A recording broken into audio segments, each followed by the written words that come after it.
আসসালামু আলাইকুম। আমরা সর্বশেষ ম্যাথটাতে এসেছি এই অনুশীলনী। দেখো 1.11।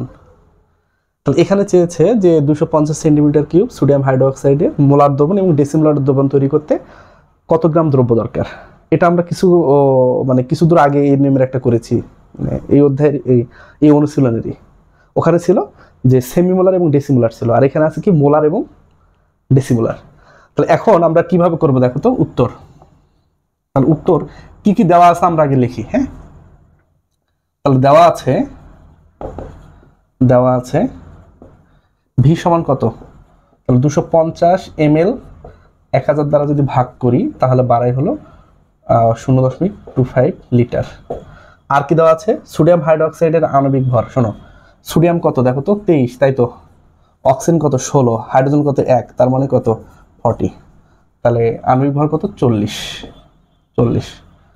আর কি লিখবো আমরা?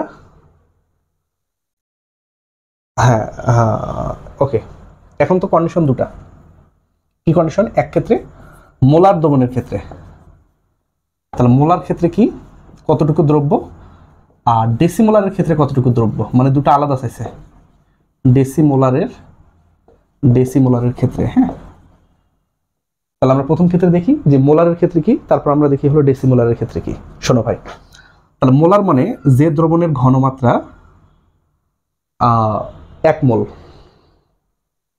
তাহলে ঘনমাত্রা যদি 1 হয় সেটা মোলার দ্রবণ, আর যদি অর্ধেক হয় তাহলে সেটা কি সেমিমোলার। আর ডেসি হলে কি 10 ভাগের 1 ভাগ। তাহলে সেক্ষেত্রে মোলার মানে 1 মোলার, আর ডেসি মানে কত 0.1। এটা ঘনমাত্রা। তাহলে এখানে দ্রব্য চাইছে, তাহলে আমরা এখানে করব মোলারিটি ইজ ইকুয়াল টু মূল সংখ্যা, দ্রব্যের মূল সংখ্যা এন, আর আয়তন, তাই তো। দ্রবণের আয়তন কিসে? লিটারে। তাহলে এক্ষেত্রে আবার আমরা জানি মোলারিটি কত, এখানে 1। এটা কি জানি W/m। এটা কত ছিল 0.25 লিটার। তাহলে এখানে আমরা একবারে লিখি যে W সমান কত। তাহলে W সমান 1 গুণন 0.25। তাহলে m এর সাথে গুণের বদলে কত হবে, গুণ m ছিল, তাই তো। তাহলে m এর বদলে কত হবে এখানে 40। এটা যদি আমরা একটু গুণ করি, গুণ করলে কত হয় দেখো তো। তাহলে 0.25 গুণন 10 গ্রাম। তাহলে এটার উত্তর বাড়ে 10 গ্রাম। তাহলে এটার ক্ষেত্রে কি, এখন এটার ক্ষেত্রে কি হবে, সেম। এই জিনিসটা তো সেম। তাহলে W সমান কি লিখতে পারি, এখানে দেখো এটা কিন্তু 1 ছিল, কারণ মোলার ঘনমাত্রা কত ছিল এখানে 1, কিন্তু এখানে শুধু কি হবে 0.1 হবে, আর তো কোনো চেঞ্জ নাই। আর বাদ বাকি সব সেম, 0.25 40। তাহলে মান কত বাড়ে দেখো তো,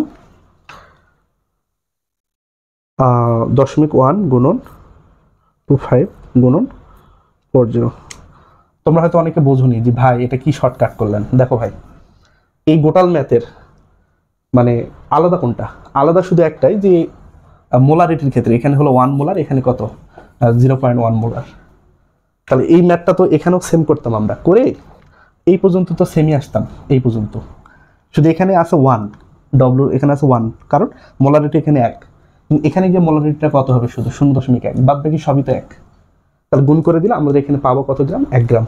তাহলে আমরা এই অধ্যায়ের যতগুলা ম্যাথ ছিল আমরা করে ফেলছি। তো আমাদের সাথে তোমরা একটু লেগে থাকবা, আমাদের ভিডিওগুলো যদি পারো একটু শেয়ার করবা, আর যদি উপকৃত হও ভিডিও দেখে তাহলে নিচে 2-1 কমেন্ট করবা, আর বন্ধু বান্ধবদের যদি সম্ভব হয় তাহলে একটু মেনশন দিবা। আল্লাহ হাফেজ, ভালো থেকো, আসসালামু আলাইকুম।